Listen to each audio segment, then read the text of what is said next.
I'll tell you what, Laurie, though, you can understand why this is the mecca of football when you look at that shot. Even though Wembley is not one of the great arenas by modern standards, it's still... a special day. It's a special place and a special day. And, I mean, you moan a little bit about the facilities, but you wouldn't miss it for the world. And I was talking to Bobby Robson, and before him and I were lucky enough to come here as managers of winning teams, there was one year we sat up in a stand together, and as the teams come out, we looked after they'd come out, we looked at each other, had a little tear in our eye, and we both felt the same, that as you look, personally, we looked at the managers, and players will look at players coming out, and we realised how special it was for them, and they were representing our profession.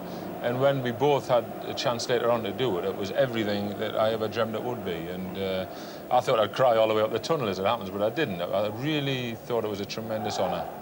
And you didn't have to cry on the way back either, did you? No. Well, now let's harden up on the game. Manchester United is so much the favourites, really. Deservedly so and dangerously so, Bobby. Yes, yes. I was looking, you look through the list of the players, and when you look at the experience and the class of Manchester United, it just seems silly to back against them. And Brighton, and Jimmy Melia in particular, has been building his lads up to give them a chance. And the papers have tried to give them a chance because they don't want them embarrassed. But I feel that when Brighton line up and they have a look across and they see Stapleton and Robson and Whiteside and McQueen, I think it's going to be difficult for them to swallow. Hard pill to swallow. United for you, Laurie? Thanks. Well, there's so much the favourites that it's hard to back against them. But I would mention that Brighton are not a long ball team since Foster went out. They've got two footballing centre-halves.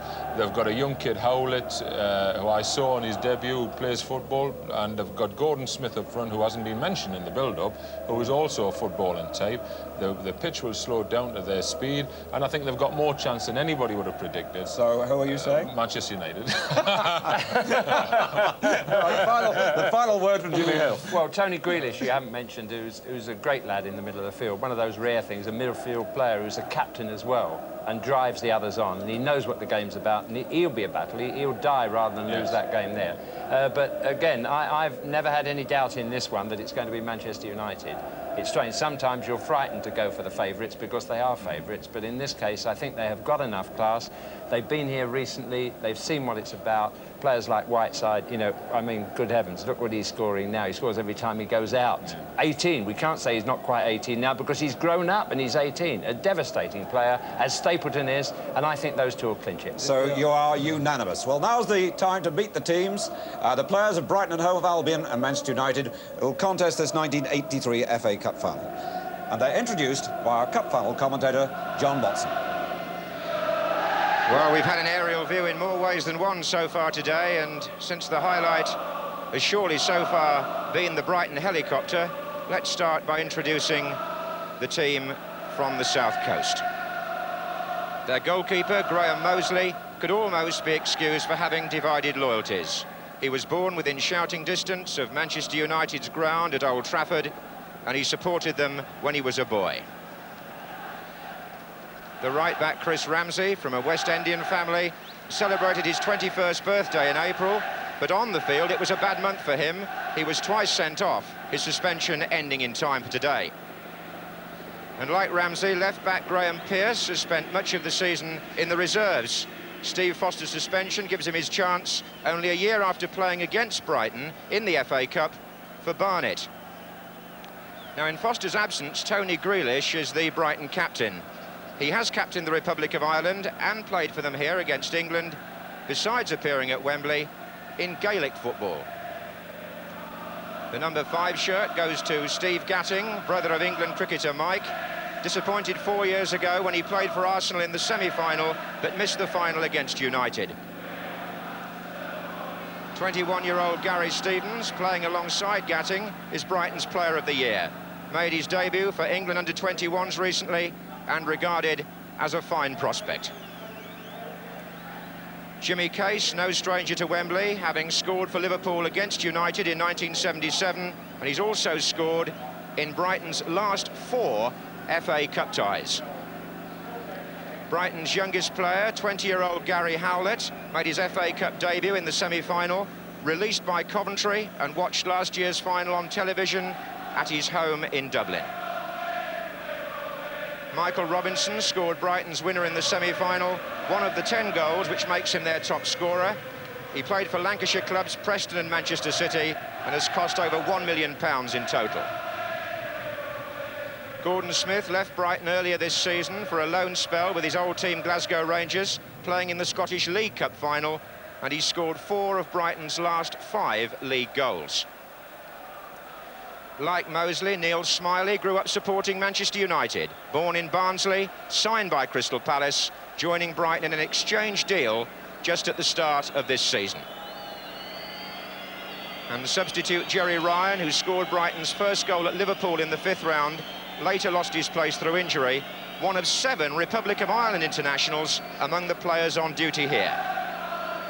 Well, let's move over to Manchester United, where Gary Bailey has twice been on the losing side at Wembley, against Arsenal 4 years ago and against Liverpool in this year's Milk Cup final. Mike Duxbury, arguably United's best player against Liverpool here 2 months ago.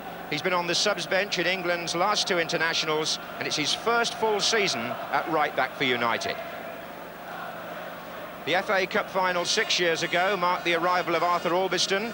He played in the winning side against Liverpool at the age of 19 and has been United's most consistent player this season. It's been a strange year for Ray Wilkins. At times he's captained both United and England. At other times he's been left out by both. But nobody in today's final has more Wembley experience. An ankle injury received here in the Milk Cup final has troubled Kevin Moran, who's had 45 stitches in facial wounds in the last 18 months. But what a popular and modest player. Defending may be Gordon McQueen's main job, but he's scored here in both an FA Cup final for United and for Scotland against England, and Gordon is known to relish the big occasion. Many critics believe Brian Robson's absence against Liverpool cost United the Milk Cup. Britain's most expensive player, England's captain, but he's never won a major honour in the game. Arnold Muren has marked his first season at Old Trafford with 2 Wembley appearances, although he missed the semi-final through injury. And only last week, as a matter of fact, Arnold scored with a rare header. Frank Stapleton, like Jimmy Case, could make FA Cup history today. He scored here for Arsenal against United in '79, so could become the first player to score in 2 finals for different clubs. And Norman Whiteside completes an astonishing 12 months in which he's played in the World Cup, scored in the Milk Cup final and got the winner in the FA Cup semi-final, and he's only just 18. But the injury to Steve Coppell means a tremendous thrill for 21-year-old Alan Davis, Manchester-born of Welsh parents, who learned yesterday that his first FA Cup tie would be in the final itself. United's sub is Ashley Grimes, who can fill almost any position. He nearly moved to Brighton less than 2 years ago, and he was United's best player in the semi-final. Well, so much for today's players, who are on a bonus of several £1,000s to win today. And what a contrast to what happened here exactly 60 years ago, when the very first Wembley final took place between Bolton and West Ham, and the winners, Bolton Wanderers, their players received a gift amounting to £12 10 shillings. Well, that first Wembley final, on a ground built for the British Empire exhibition a year later, turned out to be quite a chaotic occasion. The arena was supposed to hold 125,000 people. The programme boasted how good the stadium was going to be, but on the day, twice as many people as that turned up.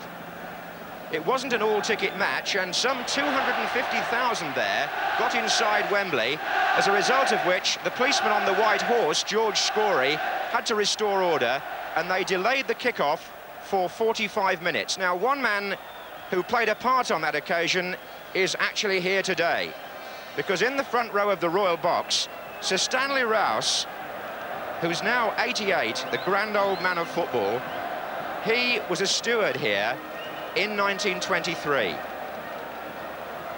He was actually offered, he tells me, £5 by one man to get him out of the ground. He's often been offered bribes to get people into football matches, Sir Stanley, but